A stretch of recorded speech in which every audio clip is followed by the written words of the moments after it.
Bismillahirrahmanirrahim. Assalamualaikum warahmatullahi wabarakatuh. Alhamdulillah, alhamdulillah. Kita ucapkan tidak henti-hentinya kita bersyukur kepada Allah Subhanahu wa taala yang telah memberi nikmat kita, nikmat kesempatan, nikmat kesehatan pada pagi hari ini, karena kalian masih bisa belajar, masih sempat melihat bukunya pada pagi hari ini karena berkat Allah Subhanahu wa taala yang memberikan kesehatan dan kesempatan kepada kita semua. Anak-anakku, selamat pagi. Pada pagi hari ini kita belajar masih di tema 5. Subtema yang berubah yaitu subtema kedua, pengalamanku di sekolah. Kalian masih ingat waktu duduk di kelas 1, kalian pernah duduk di sekolah. Pasti kalian punya cerita, ingin bercerita tentang pengalaman-pengalaman yang ada di sekolah. Ini di kelas 2 kita belum di sekolah, tapi kalian sudah punya pengalaman di semester 1 di kelas 1. Anak-anakku, coba kalian sudah menceritakan di pengalaman di sekolah, mengingat saya pengalaman di sekolah tuh kelas 1 seperti ini. Ya, itu tidak apa-apa diceritakan. Coba kita lihat bersama bacaan percakapan Nina. Kembali ke Nina sama Deli. Deli, maukah kamu menolongku? Tolong bantu aku membawa vas bunga ini ya. Tentu Nina. Sini aku bantu bawakan. Terima kasih Deli. Ungkapan permintaan tolong diucapkan ketika kamu atau kalian kesulitan melakukan sesuatu. Diucapkan dengan bahasa yang santun. Setelah ditolong, kamu sebaiknya mengucapkan terima kasih. Seperti misalnya di rumah juga kalian mengucapkan terima kasih kalau setelah kita ditolong kepada seseorang. Coba sama dengan di buku kalian pada halaman 39. Di situ contoh ungkapan permintaan tolong dengan bahasa yang santun. Jangan tolong dulu tidak, tolong dulu teman, tolong dulu bunda. Ya, kita Made, tolong bantu aku bawakan tanah, lihat ini ya. Ungkapan terima kasih setelah kamu mendapat pertolongan. Kalau kita sudah ditolong, terima kasih. Terkadang juga yang sudah menolong mengatakan sama-sama. Itu kata selalu tidak henti-hentinya kita selalu mengungkapkan terima kasih setelah kita ditolong oleh seseorang.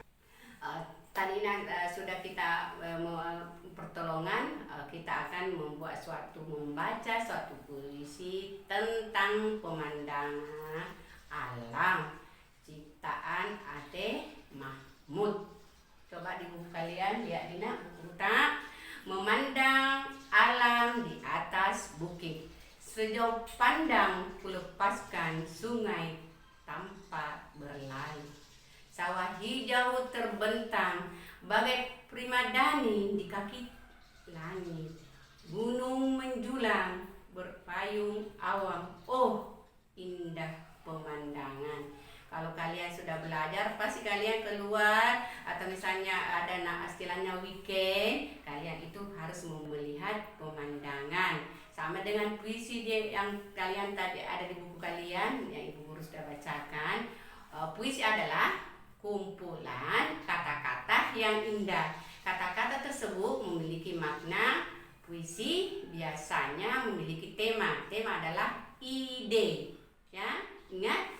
Temanya adalah suatu ide yang ada dalam puisi, misalnya tentang alam sekitar.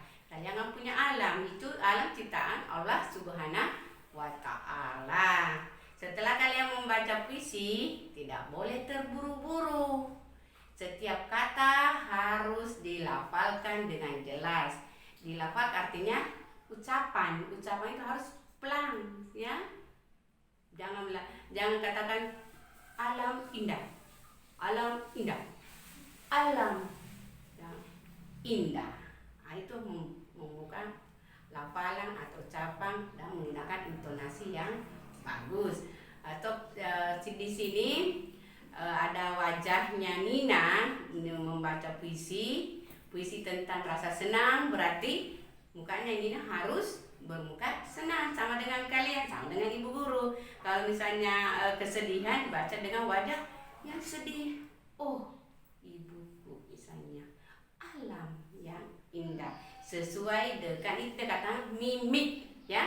Kalau wajah berarti mimiknya. Tadi sudah ada ucapannya, intonasinya, suaranya, besar kecilnya suara ada intonasi. Sekarang mukanya atau wajahnya adalah to mimik. Kalau kita sedih baca puisi, ya kita bersedih. Kalau kita senang, hatiku gembira karena ibu telah melahirkan aku di dunia ini. Berarti kita senang. Misalnya hatiku sedih, ya itu disebutkan dengan mimiknya, kelihatan dari wajah kalian. Seperti tadi, alam indah adalah ciptaan Tuhan yang Maha Kuasa. Di sini karena kalian mungkin banyak anaknya ibu guru umat muslim, berarti kita biasanya beribadah di tempat ibadah, yaitu misalnya masjid. Tapi kita di Indonesia beragam macam agama, keyakinan kita masing-masing berbeda-beda, tapi kita tidak boleh saling menghina, saling mengganggu satu sama lain. Kita tetap bersatu, ya. Misalnya ada misalnya di sekolah kita ada non muslim, ya kita sesuai dengan keyakinannya, jangan kita ganggu, ya. Beribadah sesuai keyakinan, jangan misalnya dia ini agama ini, tidak boleh, ya. Jadi khusus agama tak sendiri, itulah yang kita yakini. Kalau misalnya umat Islam beribadahnya, kalian sudah tahu dari kelas 1 pasti di masjid, ya. Utamanya itu sekarang karena pandemi, ya banyak-banyak di rumah. Tapi sekarang sudah ada peluang, ya sekali-sekali ke masjid, tapi tetap memakai protokol kesehatan, memakai masker. Misalnya kita berdoa bersama di sekolah yang pernah kita lakukan sewaktu kelas 1, ya sesuai keyakinan kita masing-masing. Karena kita berbeda-beda agama, tapi kita tetap satu jua, tetap bermain, belajar bersama, ya. Pengalaman di atas merupakan contoh sikap yang sesuai dengan sila pertama, ketuhanan yang Maha Esa, sesuai tadi ciptaan Allah, yaitu tentang puisi alam yang indah, ya. Sekarang berikut contoh sikap yang sesuai sila kedua. Karena ada berapa sila? Masih ingat? Ada 5 sila. Sekarang sila kedua. Coba lihat bukunya sayang, di buku kalian. Selamat ya Deli, kamu memang hebat, ya. Terima kasih Nina. Coba lihat bukunya, bahasanya, ya bukan kata terima kasih Nina, tidak, ya. Terima kasih Nina, ya. Karena kita sudah diberikan ungkapan yang hebat. Bersikap rendah hati dan tidak boleh sombong, menghormati dan menyayangi guru, orang tua di rumah. Di sekolah kalian pasti mempunyai teman lebih banyak daripada di rumah. Hanya seperti contoh, ayo membaca, ayo kita bagi tugas piket hari ini. Dulu ibu guru, seandainya kalian di sekolah, ibu guru sudah bagikan piket. Oh, hari Senin ada yang piket menyapu ini atas nama ini. Kalau di sekolah, ya. Tapi karena pandemi, makanya kalian masih mengingat atau di kelas 1 bersikap adil kepada orang lain. Apa misalnya contoh sila kedua, apa kalian ketahui, ya. Kalian harus selalu bermain bersama, ya. Ada berapa sila, Nak? Sekarang sudah sila ketiga. Itu sila masih dari kelas 1, dari TK sampai sekarang masih dipakai, yaitu sila Pancasila, sila kelima. Sekarang lihat kita sila ketiga berbunyi Persatuan Indonesia. Dari contoh sikap sila ketiga, kalian lihat bukunya, Nak. Bermain dengan semua teman, bekerja sama tanpa membeda-bedakan. Sama tadi di sila pertama, agama Islam, agama Kristen, anak Katolik tidak bisa membeda-bedakan. membantu teman tanpa membedakan juga. Jangan tidak dibantu, tidak usah saya bantu itu karena kulitnya hitam. Tidak boleh. Kita harus tidak membedakan. Kita mengamalkan sila ketiga Persatuan Indonesia, ya. Ini minggu kemarin di subtema 1 Ibu Guru sudah memperlihatkan tentang pengukuran, tapi masih berlanjut terus pengukuran. Tony mengukur panjang daun kelapa dengan meteran. Itu sudah ada berapa contoh meteran Ibu Guru sudah berikan minggu lalu. Panjang daun kelapa tersebut 100 cm atau 1 meter. Kalau sudah 100 cm menjadi 1 meter, ya. Ingat itu 100 cm berarti jadinya menjadi 1 meter. Ya, kalian punya jendela di rumah, apapun benda di rumah itu sering kita mengukur. Orang tua kalian atau tukang yang datang mengukur. Misalnya mau pesan jendela, mau pesan pintu, meja, itu harus diukur. Membuat suatu benda harus mengukur. Kalian sudah bisa mengukurnya. Ayo cobalah mengukur panjang benda-benda yang ada di sekitar kalian, sama dengan pada gambar.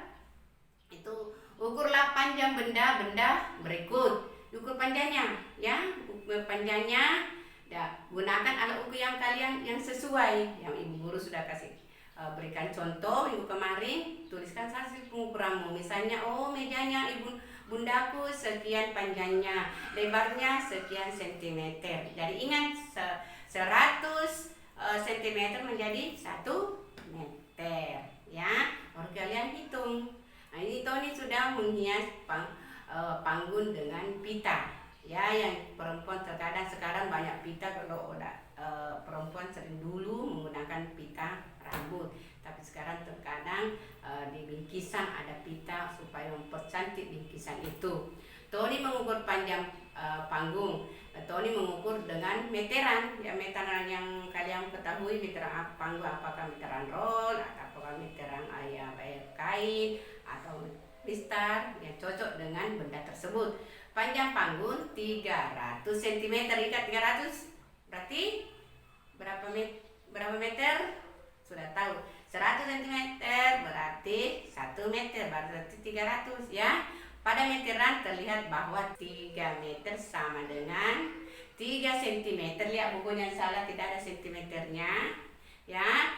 300 cm sama dengan 3 meter, ya. Ingat kan, karena Ibu Guru tadi sudah tekan 100 cm berarti 1 meter. Ya, berarti gampang ya nak, kalau ke sentimeter ke meter 100 berarti 1.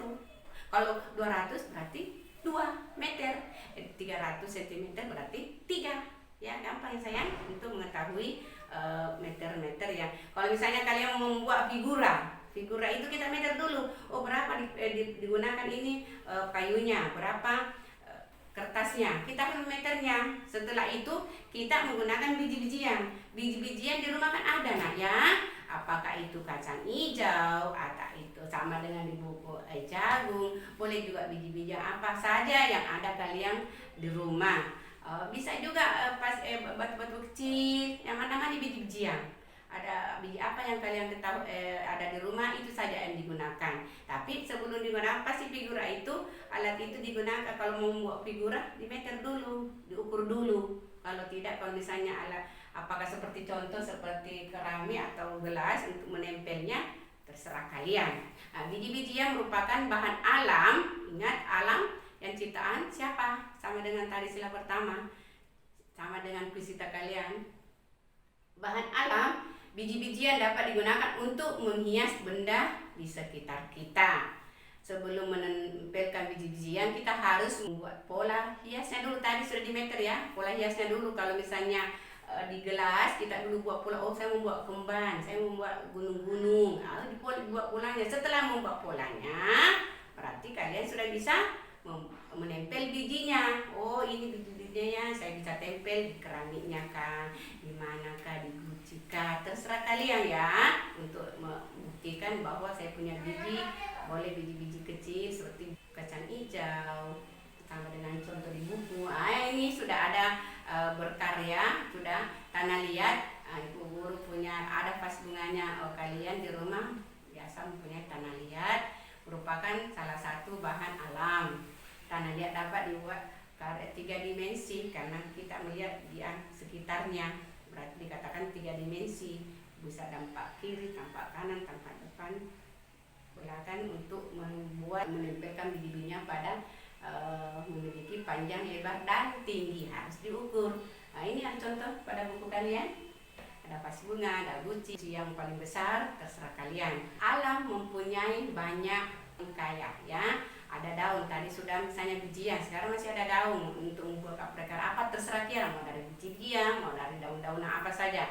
Di sini ketupat. Kalau ketupat kalian biasa menggunakan saat mau lebaran. Bagusnya kalau belajar membuat ketupat. Kalau tidak dapat daun kelapa, karena mungkin tidak mau keluar karena takut corona, tidak ada yang menemani, boleh kita menggunakan pita untuk belajar untuk membuat seperti hasil karya ketupat ya. Ada hiasan upacara sama dengan sesajen dari daun kelapa, keranjang buah yang sering dipastetkan ya. Cukup dua itu kalian harus ketahui ya. Ini ada cara membuat wadah ketupat, bisa kalian mengikuti langkah-langkahnya di rumah sambil belajar. Ambillah daun helai, kalau tidak ada daun ketupat, daun kelapa, pita, boleh ya, terserah kalian. Kalau tidak ada, kalau ada alhamdulillah bagus lagi digunakan, atau daun pandan lebih bagus lagi. Ini ada langkah-langkahnya. Ambil daun 2 helai daun kelapa atau pandan atau pita, seperti pada gambar. Kalian bisa mengikuti pada gambar dan didampingi oleh orang tua di rumah, supaya sama-sama kita membuat hasil karya dari daun kelapa kah, dari pita kah, dari daun pandan, terserah kalian. Ada yang sudah jadi. Kalau kalian mengikuti langkah-langkahnya, insya Allah akan berhasil. Dan bunda-bunda di rumah, kami tidak henti-hentinya selaku guru selalu mengucapkan kepada bunda selaku orang tua di rumah, siapapun yang mendampingi orang tua di rumah, tetap semangat dan tetap sehat untuk anak-anak kita ke depan. Semoga anak-anakku sekalian tetap ceria, semangat, intinya semangat, semangat iman dan imun orang tua dalam pembelajaran dari ini. Cukup dulu nak ya pembelajaran pada minggu ini. Insya Allah kita akan ketemu dan materi yang berbeda. Dengan ucapan wabillahi taufiq wal hidayah. Wassalamualaikum warahmatullahi wabarakatuh. Semangat!